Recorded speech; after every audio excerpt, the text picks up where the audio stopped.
Okay, everybody, welcome back. This is part 2 of Ask the King, episode 37 for October 3rd, 2013. Let's get right back into it because I've got a ton of questions to answer, okay? Excuse me. All right, next question is from Trinjetto, or it might be pronounced Trinhetto, I'm not sure. He says, "Hello, Phil. I remember that you actually talked about having a business degree and working in a business-related setting in your previous job. My question is, what ultimately inspired you to pursue business? Have you considered any other paths besides business, or did you always thought that business was the right choice to go?" That's a funny question. I have talked about this in the past, but it's been years since I had a question like this. So I'm going to go ahead and answer it because I think I have a lot of viewers, obviously, now who weren't following me back then and may enjoy the answer. When I was going to college, the biggest thing at the time, now keep in mind, this was over a decade ago, was computer science. Yes, it was all about IT, computer science, being able to code. It was the big thing at the time, all right? In fact, this was before the bubble burst on the whole Silicon Valley thing. So all the tech stocks and everything were insanely high priced. Everyone's like, you got to go into computer science if you want to make money. So I was looking at all the colleges around my area. I looked at different ones. Boston College. I actually looked at some local state colleges. And then there was this local college called Fairfield University, very highly rated in Connecticut, all right? And it turns out that I got a few scholarships. I was a very good student, by the way. I had a few scholarship offers from several different colleges. And one of the ones that gave me a really good offer was Fairfield University. And ultimately I accepted it because I wanted to stay closer to home in case anything happened with my parents. But I wanted the fact that I could be away living at college but also be close to home. So I went to Fairfield U. And I actually started out as a computer science major. This is what I figured, I wanted to do because I wanted to make money at a job. And unfortunately, I hate to say this, but Fairfield University is one of those colleges that likes to say it's diverse. They love to say that. But when you really look at the curriculum, you find out they're not. Yeah, they have a computer science program, but it's awful. The teachers that they have aren't even teachers. These are guys who were in the industry, so they're really good at coding. They're good at doing the work, doing the coding, but they can't teach how to fucking do it to save their fucking life. So it's not just that. There were other subjects, too, that they had that were similar. Do this for your major. And people would go there and be like, this is terrible. The teachers are awful. So this particular teacher that I had for the first 2 years where I was going to do computer science, I was forced to have this guy, could not teach for a lick. He would literally, you go in, and for an hour he would teach you a lesson, then he would give you an assignment to do for homework, and you had to do it for the next week. You would go home and realize he didn't teach you how to do half the shit you need to know how to do the assignment. Because he's just a terrible teacher, and he didn't even realize that he didn't teach it to you, all right? So you'd end up having to try to learn all of the curriculum by yourself, which is impossible. When you're doing something that you don't understand, how can you learn it for yourself, all right? So I was barely, getting by in this course to the point where I got in the teacher's face one day and told him, you don't know how to teach. You don't. You're awful. And, he got all red in the face. He almost looked like he was going to cry, because apparently no one ever confronted him about it before. And unfortunately, I started asking the other students, I was like, how are you getting by? And they said, we already had previous education. In our high schools, we had like a basics of coding, basics of Java, basics of this and that. So we have a foundation. We already know how to do the basics. That's how we're knowing how to do everything. And I'm like, I never had that. So how the fuck am I supposed to pass? And they basically said to you, you're not going to pass. So I was shocked because here I am at a college. I got a scholarship for this college, and the computer science program was utter shit. And so I was forced to change majors, and I went back from computer science to undeclared. So finally I wised up, and I said this was a bad approach. I should have done research to see what this college is supposedly good at, and after doing research I found out their business school was like highly, highly regarded. And so I went into their business school, didn't know what my major was going to be, eventually went into finance, and you know the story from there. I never used it because unfortunately no one in the finance industry will hire anyone unless you know someone. I don't know anyone. I'm not on the insiders list. It seems like no matter what I do, honestly, no matter what I do, since I'm not in the good old boys club and I don't know people, I get shunned. So I got a finance major, got a finance degree, got out of college. No one would give me the time of day whatsoever. No one. I would apply for jobs and wouldn't even get a call. They didn't care. because they didn't, those jobs are all going to the people who knew someone. Oh, your son just graduated with a finance degree? Have him come to my firm and he'll do this and that, and I didn't know anyone. I couldn't get my foot in the door. Now, here we are years later doing something completely different. Isn't it funny? Gee, I'm trying to get my foot in the door in the convention scene. I would like to go to conventions like MagFest and PAX East and all that, but guess what? I'm not in the good old boys club. I don't know anyone, and since I'm not toe-to-toe friendly with the people in the industry, no panel for you, no vendor table for you, nothing. It's like, what the fuck? How is it that every industry becomes like this? It eventually just becomes the good old boys club, and it's all about who you know, not what you know. It's ridiculous, and it happens everywhere I go at this point in my life, and I guess it's an inevitability that it will happen. All right, so that's what happened with me in my college experience, okay, and business, my history with business. The next question is from Maddie the Zombie, and this is a good one. I specifically picked this one out because I thought it was quite pertinent, okay? So this question is from Maddie the Zombie, and she asks, Hi Phil, I'm a female gamer, and I have been playing video games almost my whole life.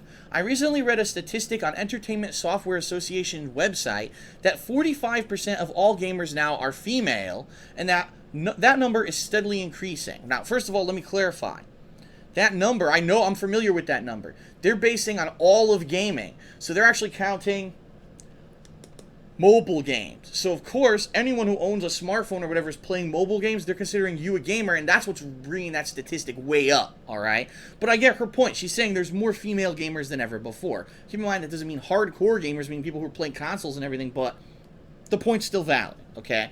So her question is this. She says, do you think that with this growing female demographic, that the video game industry will start producing games that cater more to a female audience, such as making more games with female protagonists?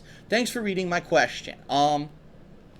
First of all, what I want to say is this. I feel that since the 1990s, the gaming industry has come a long, long way from being just a male-dominated industry. And let me give you some perspective. Back in the 1990s, what were the biggest games?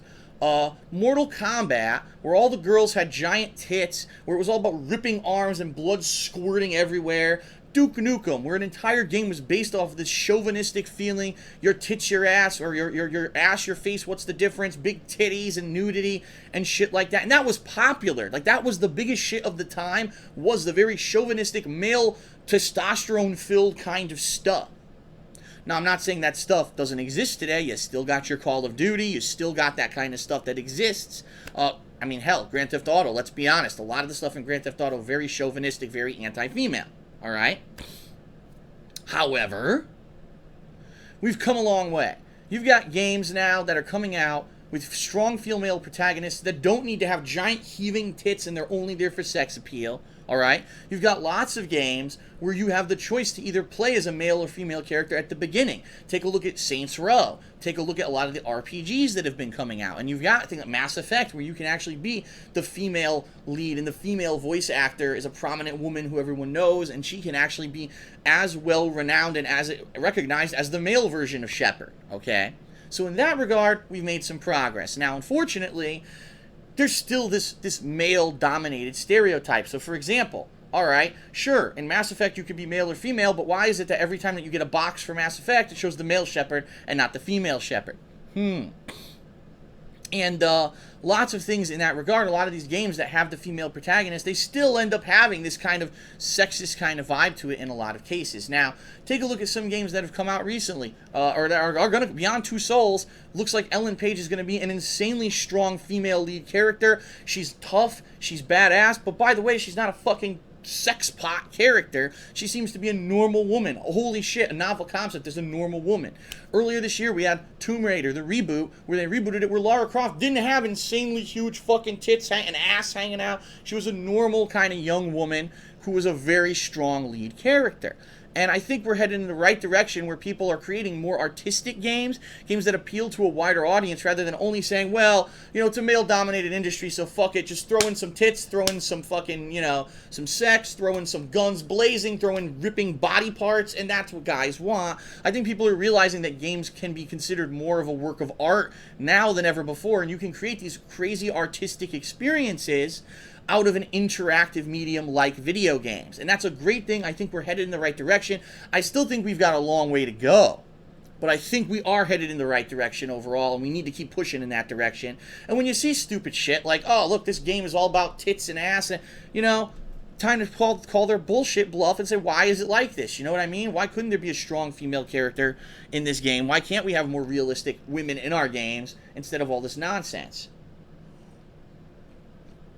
And it's also time for us to stop it with this male-dominated kind of mentality when it comes to competitive video games. Why is it that when it comes to competitive FPS games, when it comes to competitive Street Fighter and fighting games, that there's this heavy male domination? It's like, oh, a girl wants to play, ha ha ha ha, fuck her, and it's all about sexism. We had a reality show for fighting games, what was it, a year and a half ago, where one of the guys who was supposed to be the coaches was just bombarding the female contestant with negative sexist stuff. This shit needs to stop, all right? Women belong on this fucking planet just as much so as men. It's time for men to stop grandstanding and acting like they're better than everyone else, because they're fucking not. And people need to realize that we are equals and that we should be treated equally. And when it comes to video games, when it comes to anything on this planet, women should be treated equally, and I think we are headed in that direction, at least when it comes to the games in the gaming industry developing games, okay? Alright, the next question is from, Master of Awesomeness. And Master of Awesomeness asks, Phil, what are your thoughts on reviewers who use feminism and political correctness in their reviews? For example, Carolyn Pettit of GameSpot gave Grand Theft Auto 5 a 9 out of 10, but specifically cited that she took a point off because the game is misogynistic. Wow, what two questions to ask back to back. So as I said, we are currently in a situation in the gaming industry where games are going in the right direction, but they haven't necessarily gotten to there yet. And we have a reviewer, a female reviewer, who played Grand Theft Auto 5, loved the game. She loved the game, the content, everything, but she thought that there was a lot of sexist, misogynist content in it, and she actually punished the game and took a whole point off of her review to do that. What do I think of that? First of all, she's a reviewer. She can do whatever she wants, all right? However, as I've said over the past 2 years, reviewers need to step up and start realizing that their reviews are read by a lot of fucking people, and that when you are in the mainstream, she's GameSpot, one of the two major gaming websites out there, if you're going to make a review like that, you have to make it clear that if you are docking the review a point for something like that, that's why you're doing it. I think the way she approached it was correct.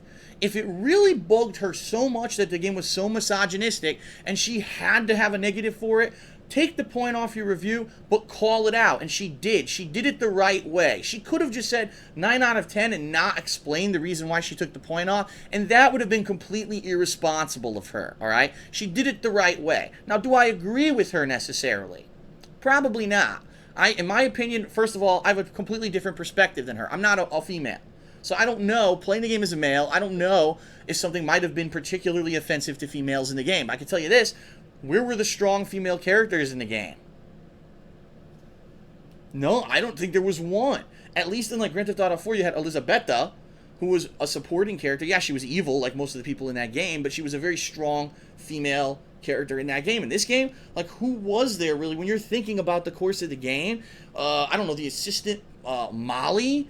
I mean, and even then, she's gone after a few missions. Like, you have 3 characters. Why are they all male? Why can't you have a woman in there who's involved in this stuff? You know what I mean? So I can see the point of Maddie the Zombie is making. Here you go. Here's a game in this day and age. It's all about men. It's about sex. It's about guns. It's about this and that. Why is there nothing with a strong female character in it? Now, is the game worse?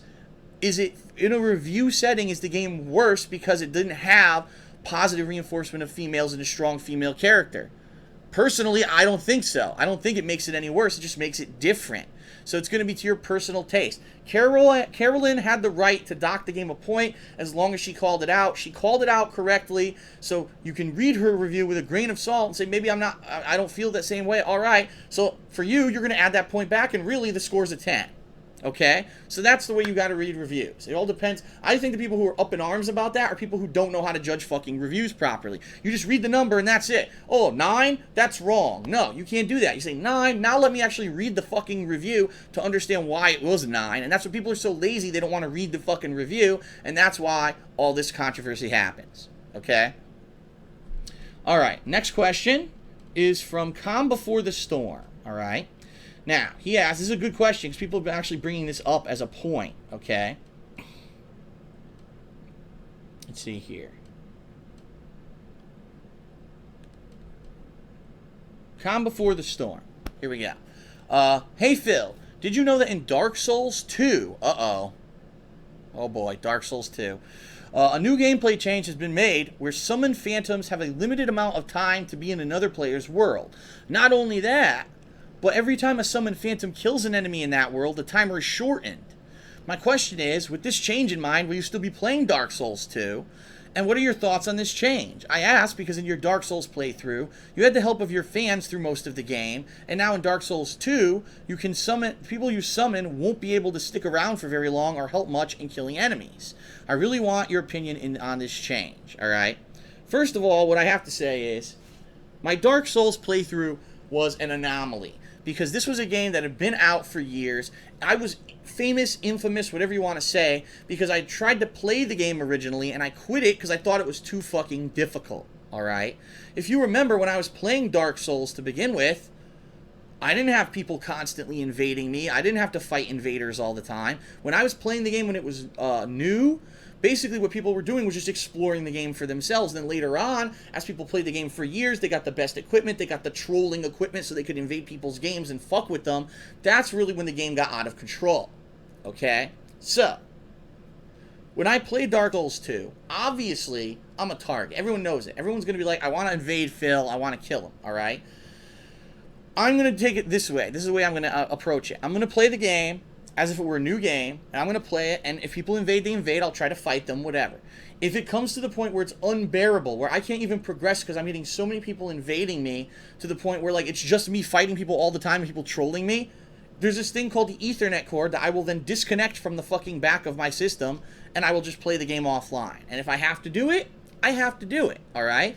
Now, the thing is, people say, oh, Phil got carried through Dark Souls. Absolutely. I 100% admit that people came, they dropped good loot, so I had good weapons so that I could just jump back into the game. Keep in mind, I hadn't played the game for 2 years. I was in a position in the game where I would have had to replay the game like for 2-3 hours just to get my sword repaired and get back to where I was, alright? And it would, if I didn't have help, I would have never been able to play the game again without significant amounts of suffering and boring content of me just grinding to try to get back to where I was. I don't think anyone wanted to see that. I think that one of the biggest reasons why people jumped in and watched the playthrough was because they wanted to see me progress in the game and see the rest of the game, okay? So all that being said, I'm playing Dark Souls 2. I'll try to play it legit. I don't think invasions like launch week will be too much of a problem. If I'm wrong and they do and they become a massive problem, I'll unplug it and play the game that way. It's that simple. I always have that capability, and I'll do it if I have to do it, okay? All right, next question is from Lewis, and he says, hey, Phil, unfortunately this past weekend, one of my good friends who was 18 was killed in a fatal car accident. I was just wondering how you cope with someone that you know that's died, whether it be through old age or some kind of a shocking event like this one. Thank you, and please keep my friend Michael in your thoughts and prayers. Sincerely, Lewis. Lewis, first of all, obviously I want to say I'm sorry for your loss. I can empathize because I've been there. When I was actually in high school, my very close friend T. Carter, who was kind of like my rival in Street Fighter, one of the local players who always was like, it was me and him at the top duking it out, was murdered.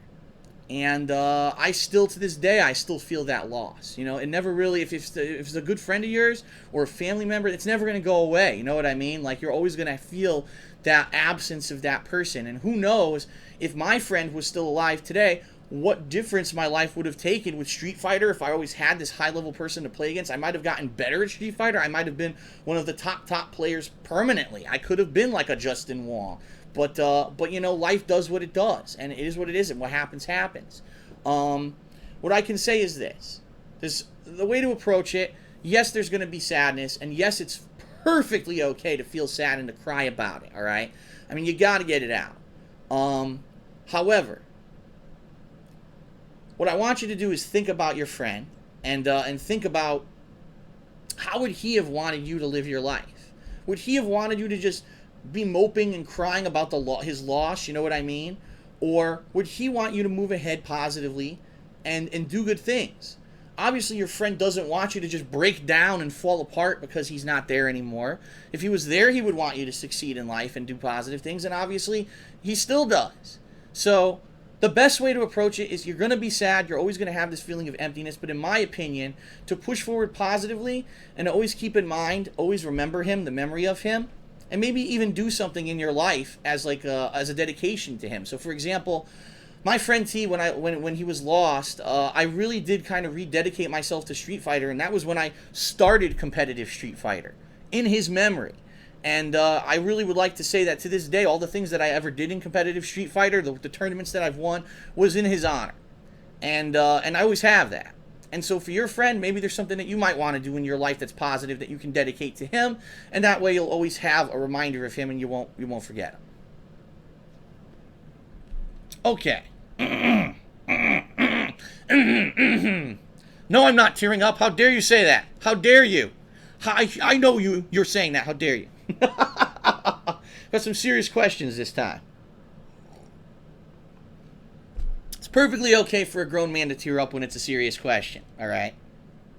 Okay. All right. Up next, from Destiny ZX1, who I believe also goes as MG Mega Man or something like that on YouTube. He says, this is actually one of the hardest questions I've ever done. Oh, God, I'm going to cry again? All right, let's do it. But I want your thoughts on it. I don't know if you covered anything about bullying, but I wish to ask you about it. What are your thoughts on other YouTubers whose ignorance and stupidity allow their fans or either themselves to attack others for the sake of proving their superiority? Also, I ask this, would you condone your fans if they ever bully someone because of anything? I need to know because I've been bullied myself by some well-known people. I hope to hear from you, and I hope that you take the time to answer. I want to hear what you think on the matter, okay? Oh boy, here we go again. First thing that I want to say is actually answer the second question first, because I think there is a misconception, and I think there has always been a misconception about me and the things that I say, and the reason that I say it. When I speak out against something, whether it's a person, whether it's a review, whether it's an act that's going through Congress, whether it's anything that I say, listen, I got to alert you guys to something negative, and I hate doing that, but I have to every once in a while. The reason I do it is for informational purposes, so that you don't make a mistake or judge what's going on, or that something real negative happens that will negatively affect everyone. I'm trying to inform you of what my perception is of the truth, okay? So, if I say I don't like this particular reviewer, I'm telling you that because I want you to understand that when he reviews things, he may be doing a poor job and you don't want to judge entire games based off of his reviews. That's the reason I'm doing it. I'm not doing it so that you'll now take that and you form a mob with your pitchforks and torches like you're going after the Frankenstein's monster, and you head over to this guy and you harass him on Twitter, and you harass his email, and you harass his reviews, and you harass. That's not why I do it. And unfortunately, I do know that when I do speak of things in a negative light, that happens, all right? I'm going to be honest. You remember, what was it, a month, 2 months ago at this point? I don't even know because I haven't been focusing on it. I made a video specifically addressing the negativity about me on the internet, and I called out a particular person in that video, and I had to. I didn't want to. I ignored the subject, but because this particular person had said things about me that were untrue, people had used this as this is their credence for starting this anti-DSP campaign. Well, I'm going to be honest, there are people out there who watched my video and they said that's a horrible thing to do to DSP, and they said, well, okay, now I know the whole situation. Then there were other people who did it completely the wrong way and said, what? Well, fuck that guy, let's get him. And they went to Twitter and they attacked him, and they went to Twitch TV and they attacked him, and they went on his Facebook and they attacked him, and they attacked him, and they attacked him, and they attacked him. He was getting death threats. That's not right, all right? It's not, okay? And so I think that when you get to have a following anywhere, whether it's YouTube, whether it's Twitch, whether it's Twitter, whenever you have this social media and you realize that there are people who support you and they're going to be angry when they find out that people are attacking you, you have to do it responsibly. And I admit I should have in that video specifically said, I don't want you to go do these negative things to anyone that I'm talking about, because that's not right. Because to bully the bullies, you're basically being the same as them. Well, it doesn't make you any better to bully the bullies, all right? So, no, I do not condone whatsoever anyone whatsoever who watches anything that I say and then they use that as the fuel for them to go do negative, nasty shit, attacks, threats, that's fucking wrong. I'll tell you right now, if you did it, stop. I don't condone it, and I'm actually angry at you if you did it, because that's not fucking right, and you should know better, all right? Now, the other half of it, him saying, you know, what are my thoughts on YouTubers who use ignorance and stupidity and they allow themselves or their fans to attack other people? There are people who have followings like me and they say, go fucking destroy this person, all right? That's not right, all right? That's just not right. It's bullying is what it is. And it's like this. You have to really think of bullies as what they are, all right? A bully is someone who more than likely in life has not had a lot of power or has been bullied themselves, okay? To the point where they feel like they have no power. They're powerless. Imagine if you every day woke up and you felt like you had no friends, no power, nothing. You were just insignificant, all right?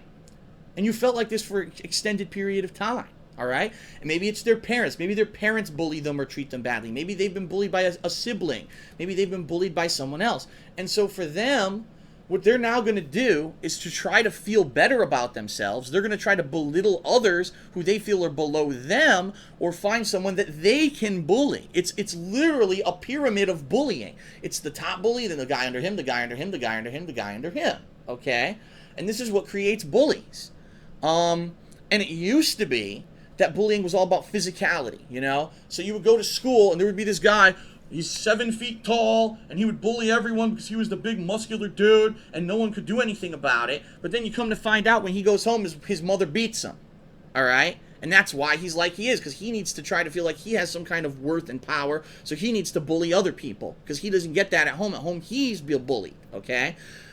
It's changed now, because now it's not about physicality anymore. With the internet, we all have social media presences. We all have a Twitter, a Facebook, a YouTube, a Twitch channel, and we have a public presence. And what people are now finding, oh my God, it's so easy to bully people. Because look at this, I can just leave a hateful comment on a video, and guess what? There's no retribution. Unlike in real life, if a bully tries to bully you and they're smaller than you, what do?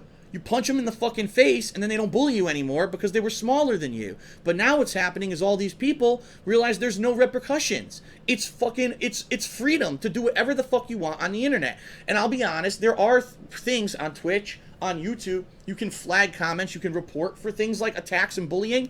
They don't work, all right? They don't fucking work because you've got so many people using these things, and these companies like YouTube, like Twitch, they weren't equipped for these things to blow up as huge as they were. They don't have a dedicated staff that just sits there and reviews people who are bullying other people. So even though they claim that they have methods to stop it, they don't. It's really the wild west of the internet and social media right now. People have the ability to harass the fuck out of anyone they want with zero repercussion. So it's easier to bully someone than ever before. So just think about it. Wow, I can go harass the fuck out of this guy. He has no recourse. He has no way to defend himself. He has no way to retaliate. He has no help and no hope. And this is what it is right now. These people who probably in real life, they get bullied. They go to school and they're getting bullied by the physical bullies. Their parents are being dicks to them or whatever. Oh, well, I gotta feel like I have power somewhere. Take to the fucking internets and go bully someone on Twitch, on Twitter, on the nasty shit that I've seen thrown my way. My poor girlfriend, Pandalee, the shit she's seen thrown at her. Death threats, oh, I'm gonna rape you. This is the kind of shit that these kids, and these are kids too, this is the thing. This isn't like, this is a 30-year-old guy. These are kids who don't know better because this is their outlet. This is the way that they're gonna get attention and get a rise, is by saying this disgusting filth to people on social media.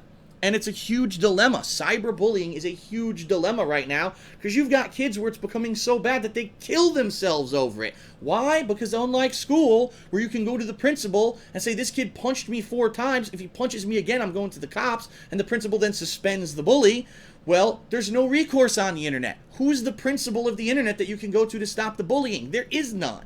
So there's kids who are just being pummeled and destroyed and attacked on a daily basis, and they have no one to fucking go to. It's disgusting and it's disturbing.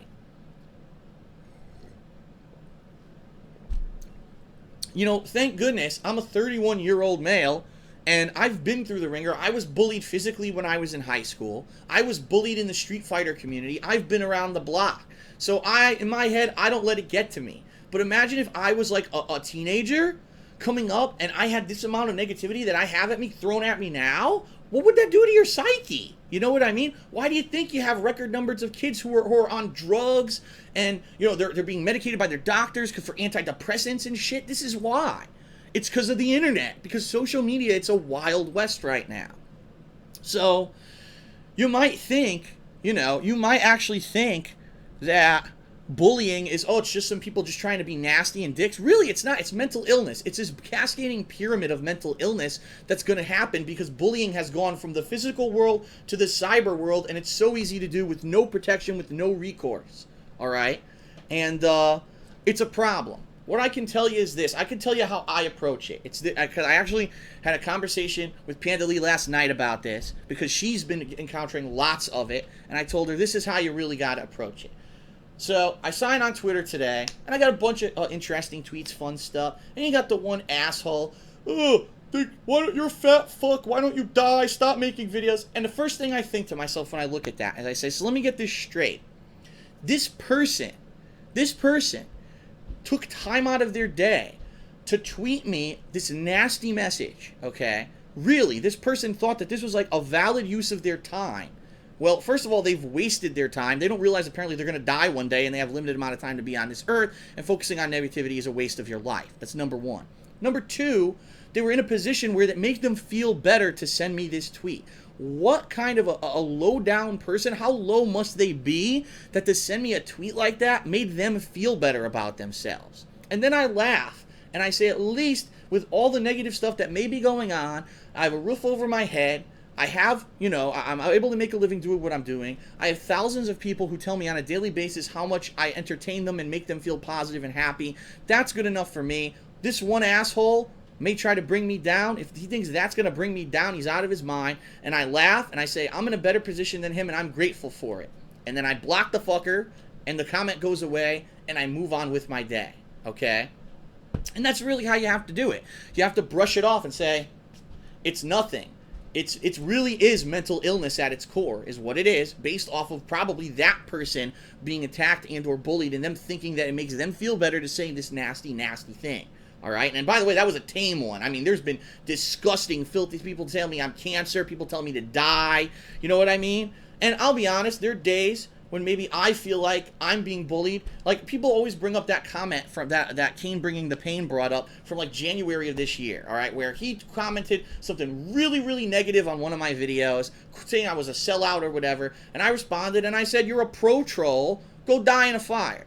Now, obviously, I don't want him to die in a fire. That was a moment of weakness where I was giving in to being bullied. I was being bullied by him. He was calling me, accusing me, calling me something negative. I let it get to me, and look, then all of a sudden, I become the bully. So this, you see this circle of bullying, how it works? He bullied me, so I bully him back, and no one wins. What's the point of it all? What I should have done was just either ignored it or deleted the comment and moved on. That's the way to handle this kind of stuff, okay?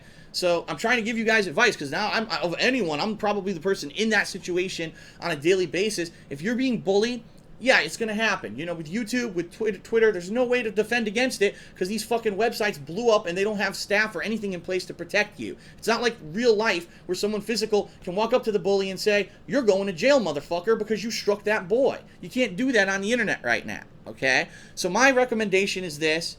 Ignore it if you can.